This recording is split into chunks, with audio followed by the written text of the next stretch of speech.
आमचा क्रोध आता काही कामाचा नाही. आता तुम्ही क्रोध ठरा. आपल्या सर्वांगाकडे पाहून अचंबा निर्माण झाला. प्रत्यक्षात हरिहर ब्रह्मादी काही ज्यांना घाबरता तेच दुर्वास महाराज अति भयावह स्थितीत हे आम्हाला घाबरत होते, पण आता आम्ही कुणाला तरी घाबरतो. बोलण्याचा आशय नाही समजत. एकच वैकुंठीच्या नारायणाच्या हाती असणारं सुदर्शन आमच्या मागे लागले. सर्वजण तुम्ही आहात. अंबरीशाच्या बाबतीत जे काही खंड केलाय ते माझ्या मनाला तर योग्य होतं. आता तुम्ही देवत आहात.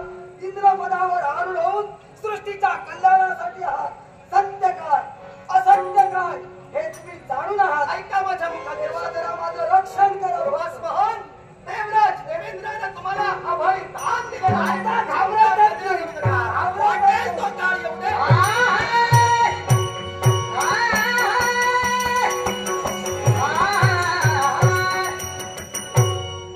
अमरावतीत आमची पावलं पडली. ज्या अमरावतीच्या ठिकाणी देवेंद्राचं वास्तव्य, देवतांचा राजा अर्थात या विश्वाच्या ठिकाणी त्याचं स्थान हे महत्वाचं स्थान आहे. अर्थात आपण आलोय कर्तव्य पूर्ण करावं. देवतांचे अधिपती देवेंद्र महाराज सुदर्शन आपल्याला प्रणाम करतोय. आपले मार्ग सदैव शुभ करोतील असा आमचा मंगलमय आशीर्वाद. समाधान वाटलं मनाला, अंतर मनाला समाधान वाटतंय खरं, पण मन चंचल बनू लागलं. अमरावतीच्या ठिकाणी आमची पावलं पडली.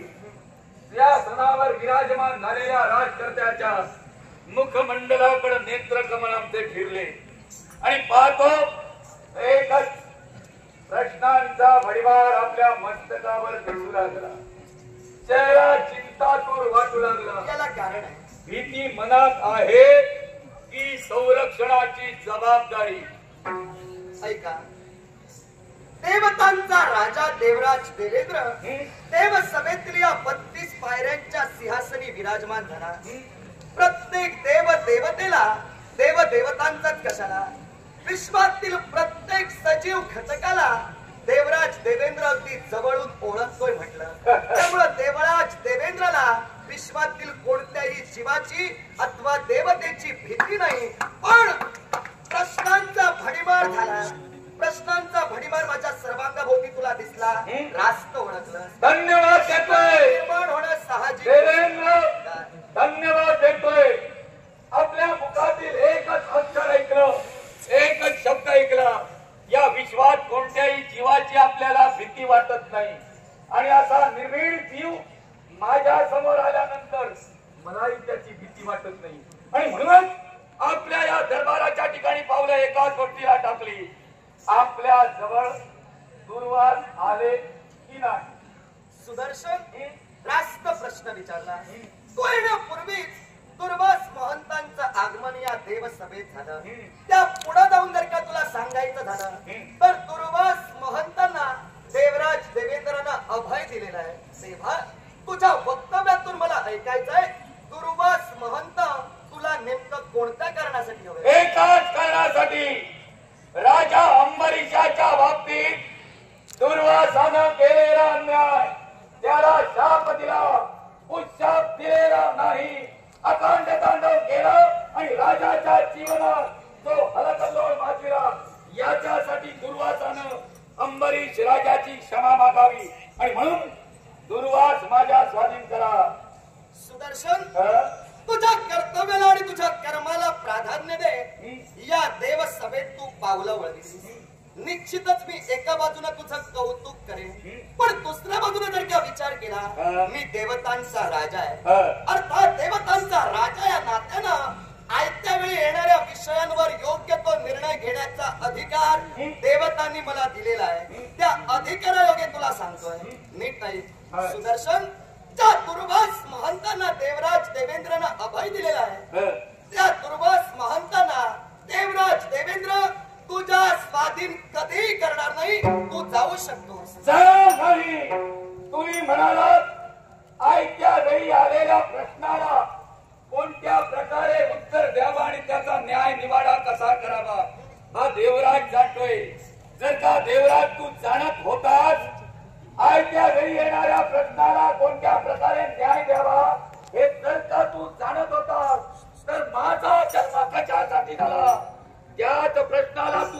देऊ शकला नाही, त्याच प्रश्नाला तू न्याय देऊ शकला नाही, म्हणूनच ती घटना घडली ना. जो त्रिपुरासुर उन्मत्त झाला आणि त्या त्रिपुरासुरानं तुम्हाला त्रेधा केलं, याची भीती तुमच्या मनात होती. पण दानवाचा राजा बळीराजा यानं तुम्हाला सर्वांना त्रेधा केलं. त्या विश्वाच्या ठिकाणी देव देवता त्रस्त झाले आणि साऱ्या देव देवतांनी स्वतःची शस्त्र अस्त्र सदीची मुनीकडे ठेवण्यासाठी दिली. आणि आपण स्वतः गेले ते गिरीकंदरी जाता क्षणी सदीचींनी स्वतःच्या कमंडलून त्या शस्त्रांना स्थान दिलं. उदक प्राशन करत असताना ती शस्त्र उदका समवेत गिळंकृत केली.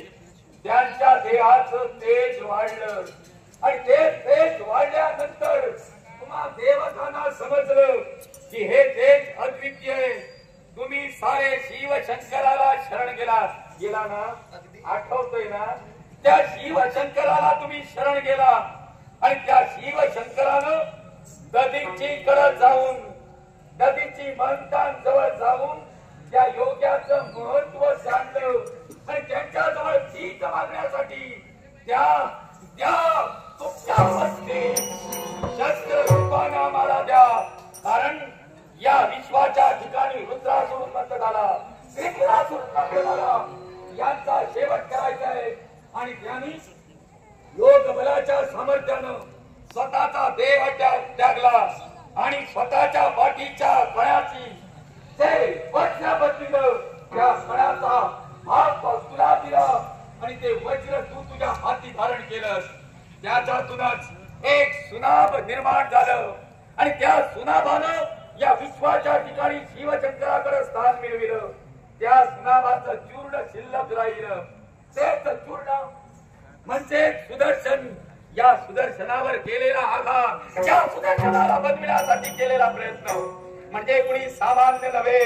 या सुदर्शनाला निर्माण करण्यासाठी मेरू पर्वत आणि सुमेरू पर्वत या दोन पर्वतानं स्तंभ म्हणून निर्माण केलं. अनंत नागाची दोरी केली, दोन्ही पर्वतांना वेष्टन केलं. त्याच्या मध्यंतरी हे सुदर्शन ठेवण्यात आलं आणि त्याला गती देण्यात आली. सूर्य रथाच्या चक्रावर घातण्यासाठी तत्पर ठरले. सहस्र आर्या त्या सुदर्शनाला निर्माण झाले. त्याच सहस्र आर्यावर 12 आदित्य विराजमान झाले आणि या विश्वाच्या ठिकाणी एका निमिषार्धात सहस्र फेऱ्या पूर्ण करणारा सुदर्शन. एका निमिषार्धात म्हणजे डोळ्याची पापी लवते तो सहस्र वेळा फेऱ्याचं सामर्थ्य या सुदर्शनाच्या अंगी. आणि या सुदर्शनानं त्रिपुरासुराचा वध केला. अर्थात या विश्वाच्या ठिकाणी तुम्हाला जे शक्य नव्हतं ते मी शक्य करून दाखवलं. ते विसरलाच वाटतं. सुदर्शन स्वतःच्या जन्मापासून त्रिपुरासुराचा शेवट करण्यापर्यंतचा इतिहास सांगितला. पण मला तरी वाटतं त्याची इथं काही तशी आवश्यकता नव्हती. आता मी तुला मुद्दा सांगतो. नाही, कारण काय ते तुला सांगतो. सांगण्याची गरज का भासली? तू म्हणाला होतास मी हलक्या हाताने जेव्हा ते तेव्हा प्रश्न सोडवतो. जेव्हा तुला प्रश्न सोडवणं कठीण झालं होतं तेव्हा त्याचं उत्तर नेमकं काय होतं ते तुला सांगितलं. काही हरकत नाही. आता सुदर्शन बोलता बोलता बोलून गेला. प्रत्यक्षात तुझा जन्म झाला तो दधीची ऋषींच्या अस्थीपासून. प्रत्यक्षात सूर्य नारायणाच्या रथचक्राला त्या अस्थींचं घर्षण केलं गेलं आणि तिथूनच सुदर्शन चक्राची निर्मिती या विश्व कार्यासाठी केली गेली. हे सुदर्शन चक्र महाविष्णूच्या हाती स्थित आहे आणि म्हणूनच या सुदर्शन चक्राला त्या लक्ष्मीकांताच्या नावावरून कांता चक्र म्हणूनही ओळखलं जातं. पण त्या आधीचा विचार कर. सुदर्शन, अरे तू कुणी सामान्य नव्हे. प्रत्यक्षात या वैकुंठीच्या नारायणानं भोलेनाथांची भक्ती करून भोलेनाथांकडून तुला हस्तगत करून घेतलं. आता ते कसं हे मी तुला सांगेन. ज्यावेळी सुदर्शन चक्राची निर्मिती झाली, ज्यावेळी विश्वकर्म्यानं आपल्या प्रेरणेतून या सुदर्शन चक्राची निर्मिती केली. हे सुदर्शन चक्र म्हणजे कुणी सर्वसामान्य नव्हतं. ज्या सुदर्शन चक्राची गती या विश्वात कुणीही भेदू शकत नाही, ज्या सुदर्शन चक्राचा भार या विश्वात कुणालाही चुकवता येत नाही, असं अनन्य साधारण असं हे सुदर्शन चक्र होतं. ज्यावेळी त्रिपुरासुर मातला गेला, त्रिपुरासुराचा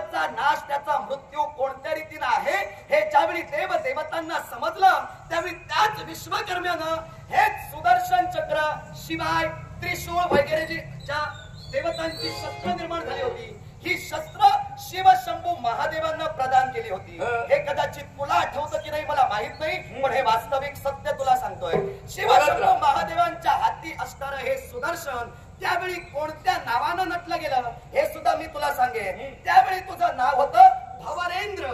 ज्यावेळी शिवशंभू महादेवांच्या हाती असणारं सुदर्शन भवरेंद्र या नावानं जगविख्यात होत होतं त्यावेळी पार्वती मातेला इच्छा निर्माण झाली काही क्षण हे सुदर्शन चक्र काही काळ आपल्या स्वाधीन असावं. तेव्हा पार्वती मातेनं शिवशंभू महादेवांकडे विनंती केली. शिवशंभू महादेवांनी पार्वती मातेला सांगितलं हे सुदर्शन चक्र याचा भार तुला सहन होणार नाही, पण तिच्या इच्छेसाठी प्रत्यक्षात शिवशंभू महादेवांनी काही काळासाठी सुदर्शन चक्र त्या आदिमाया आदिशक्तीच्या हाती दिलं. त्यावेळी तुझं नाव काय होतं तर मृत्यू मंजिरी चक्र. आता सुदर्शना मला सांग प्रत्यक्षात शिवशंभू महादेवांच्या हाती असणारं हे सुदर्शन चक्र ज्याचा ठेका घेऊन म्हणजे ज्या वैकुंठीच्या नारायणाच्या आज्ञेवरून हे सगळं काही तू करतोय त्याच वैकुंठीच्या नारायणानं त्या शिवशंभू महादेवाची भक्ती केली.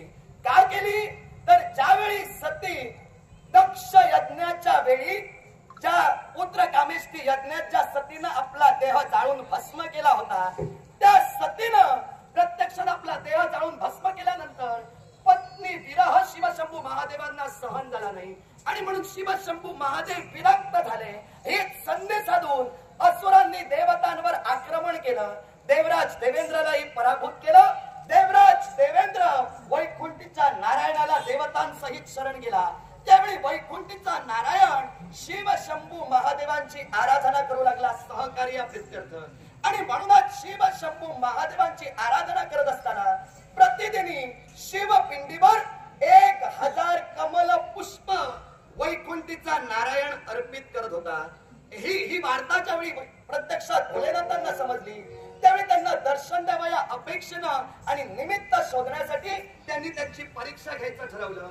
आणि म्हणूनच एक दिवस असा उजाडला प्रत्यक्षात वैकुंठीचा नारायण शिव उपासना करण्यासाठी शिवपिंडिकेवर 1000 कमळ पुष्प घेऊन शिव उपासना करत असताना त्या 1000 कमळ पुष्पातील एक कमळ शिवशंभू महादेवांनी आपल्या हाती घेतलं. त्यावेळी शिवशंभू महादेवांनी एक कमळ आपल्या हाती घेता क्षणी वैकुंठीच्या नारायणाकडे कमल पुष्प राहिली ती 999. आता संकल्प होता शिवपिंडीवर कमल पुष्प ही 1000च प्रतिदिनी वाहिली जात होती आणि म्हणूनच त्यावेळी 999 कमळ शिवपिंडिकेवर अर्पण केल्यानंतर एका कमळाची ज्यावेळी तूट पडू लागली त्यावेळी वैकुंठीच्या नारायणानं काय केलं आपला उजवा नेत्र काढून त्या शिवपिंडीवर अर्पण केला. आणि म्हणूनच भोलेनाथ प्रसन्न झाले आणि आपल्याकडे असणारं सुदर्शन चक्र त्या असुरांचा शेवट करण्यासाठी वैकुंठीच्या नारायणाकडे दिलं. हे तरी बरोबर. आता माझा मुख्य प्रश्न ऐकून घे. सुदर्शन ज्या वैकुंठीच्या नारायणाला सुदर्शन चक्र त्या रुद्र देवतेला म्हणते शिवशंभू महादेवांना दिलं. दुर्वास ऋषींना तू ओळखतोस साहजिकच. दुर्वास महंत आपण एक गोष्ट सांगण्यासाठी तत्पर ठरला की नारायणाला ते कसं मिळालं जे स्वतःच नेत्र काढून शिवशंकराच्या चरणावर अर्पण केलं. त्यावेळी शिवशंकरानं ते सुदर्शन महाविष्णूला प्रदान केलं. त्या दिवसापासून या नेत्रांना नेत्र कमल म्हणून संबोधलं जातंय. अर्थात त्याच नेत्र कमलाकरवी सुदर्शन प्राप्त केल्यानंतर शिवशंकरांना प्रश्न महाविष्णून केला हे आपल्याला ज्ञात असेल. आणि तो प्रश्न कोणता असेल हे सुदर्शन मला तू बहाल केलेस तेव्हा. अर्थात हे सुदर्शन जर तुझ्यावर चालविण्यासाठी तत्पर ठरलो तर तुझा शेवट हे सुदर्शन करू शकत नाही. तेव्हा शिवशंकरानं सांगितलं की ह्या सुदर्शनाला एक वेळ लक्ष दाखविला असेल तर लक्षाचा भेद करून ते माघारी येईल. महाविष्णूचा विश्वास पटत नव्हता आणि त्याच वेळी ते सुदर्शन शिवशंकराच्या दिशेनं फेकलं गेलं. त्यावेळी शिवशंकराचे 3 भाग झाले देहाची, याची कल्पना तुला आहे ना? अर्थात या सुदर्शनानं या विश्वाच्या रुद्राला सोडलं नाही तर इथं या दुर्वासाची कथा काय सांगतोयस मला? एक गोष्ट कायम लक्षात ठेव, काय? ज्यानं ज्या रुद्रानं तुझा सांभाळ केला त्या रुद्राची किंमत तुला असेलच, किंबहुना त्याची प्रचिती तुला असेल. या विश्वाच्या काय ठिकाणी म्हणायचं आहे? कर्तव्य श्रेष्ठ आहे. प्रत्येकानं स्वतःच कर्तव्य करावं. मी माझ्या कर्तव्याला कधी मूठ माती देत नाही. या विश्वाच्या ठिकाणी स्वतःच कर्तव्य कसं पूर्ण करावं आणि या विश्वाचं स्थैर्य देवतांसाठी कसं स्थिर ठेवावं हे मी जाणतोय. मग कर्तव्य कसं स्थिर करावं हे जर तुला कळतं तर दुर्वास महंतांना मी अभयदान दिलेलं आहे. अर्थात त्यांचं संरक्षण करणं माझं कर्तव्य आहे. मला माझं कर्तव्य करू दे, तू चालता हो. अर्थात असे शब्द आपल्या मुखात शोभा देत नाही. आपण देवेंद्र आहात, चालता हो हे शब्द आपल्या मुखात योग्य वाटत नाही. उचित आपल्या मुखात शब्द असावे शत्रूचं सुद्धा मन जिंकण्याचं सामर्थ्य आपल्या अंतर्यामी असावं. दुर्वासाच्या बाबतीत घडवायची घटना ती मी घडवणारच. कारण या विश्वाच्या ठिकाणी कुणी दुर्वासाला अभय देण्याचा प्रयत्न करू नये. या विश्वात मी माझ्या देवाला शब्द दिलाय आणि या विश्वात जी काही कर्म म्हणजे योग साधना आहेत, होम हवन आहेत, व्रत वैकल्य आहेत, अशा व्रत वैकल्यांना का निर्माण केलं गेलं? देवतांसाठीच ना, देवतांसाठीच ना. मग देवतांचं जर का कल्याण त्यात आहे, त्यातून दिलेली हव्य कव्य ही तुमचं पोट भरण्यासाठी असेल, तुमचा उदरनिर्वाह करण्यासाठी असेल, तुमची भूक भागवण्यासाठी असेल, मग का त्याच्या विरोधात तुम्ही उभे टाकताय? एकाच गोष्टीसाठी हा. अंबरीश राजाच्या विरोधात देवराज देवेंद्र कधी नाही. मी झटतोय माझ्या कर्तव्यासाठी, माझ्या शब्दासाठी. ज्या दुर्वास महंतांना मी अभयदान दिलेलं आहे त्या दुर्वास महंतांना मी कदापि तुझ्या स्वाधीन करणार अभय नाही. दिलंय? आता राहिला प्रश्न हा अंबरीश राजकर्त्यांचा. मला सांग, अंबरीश राजकर्त्यांच्या माग दुर्वासांनी निर्माण केलेली कृत्या लागली हो. हे तरी तुला ज्ञात आहे. हो, मग तिला मी त्यावेळी पळवली. ती कृत्या अंबरीश राजकर्त्याला परास्त करत होती. म्हणून प्रत्यक्षात वैकुंठीच्या नारायणानं अंबरीश राजकर्त्याचं संरक्षण करण्यासाठी तुला पाठवलं. मग ती कृत्या आता त्याला त्रास देते का? साहजिकच नाही. मग तुझं कार्य संपलं. मग तुझं कार्य संपलं. काही तुझ्या प्रकारे करायची गरज नाही. कृत्य सांप्रतच्या परिस्थितीत त्रास देत नाही. कृत्य यानं निर्माण केलेलं एक पाऊलं होतं. अर्थात यानं दिला तो फक्त शाप, राजकर्त्याला उत्साप दिला नाही. खरा अपराधी हा आहे. अर्थात या अपराध्याला शासन केल्याशिवाय माझ्या मनाला समाधान नाही. आणि हा सारा क्लेश निर्माण करण्याचं कारण हाच आहे. यानं हा क्लेश माझ्या मागे लावलाय. अर्थात याला संपवल्याशिवाय अरे तुझ्यानं जमेना म्हणून ती कृत्या निर्माण केली आणि तू पळतोय. मी पूर्ण करणार म्हणजे कसं? मी पूर्ण करणार कसं माहितीये? तुमच्या नाकातोंडातून रक्त ओकायला लावी आणि तुम्ही शब्द जपून वापरा. तुमचं झालंय कसं माहितीये? तुम्ही शब्द जपून वापरा आणि चांगले वापरा. अजून मी चांगलाच बोलतोय आणि चांगले शब्द बोलतोय. तुमच्यासारखे शब्द बोलायला सुरुवात केली इथून नाही इथून जाणार. अरे तुझ्या अंबरीशाने सुरुवात केली तसं घडतंय पुढे. लक्षात ठेव. अंबरीशाने सुरुवात केली फक्त त्या अंबरीशानं सुरुवात करून दिली आणि पुढची आग तू लावली. ही आग विझवण्याचं काम माझंच आहे. या देवेंद्रानं जर सहाय्य केलं नाही तर याला फुकट तू ओरपाळून मारणार. लक्षात हे बघ, मी पळण्याचं कार्य करतोय. जिथं थांबलो त्यांनी ठरवायचं माझं काय करायचं. त्यांनी जर दिलं तर मी येईल. आता तुम्ही माझा निर्णय आहे का? मी दुर्वास महंतांना तुझ्या स्वाधीन कधीही करणार नाही. तुझं काय ते पुढचं पाऊल तू उचलू शकतो. योग्यता यावेळी मी काढलेली आहे आणि अंत म्हणून तुला आणून पाडण्यासाठी शस्त्राची घ्यावं लागेल. मग जर का मला प्रतिकार करण्यासाठी शस्त्राची गरज असेल तर तुझा सेवा करण्यासाठी उत्तर माझ्या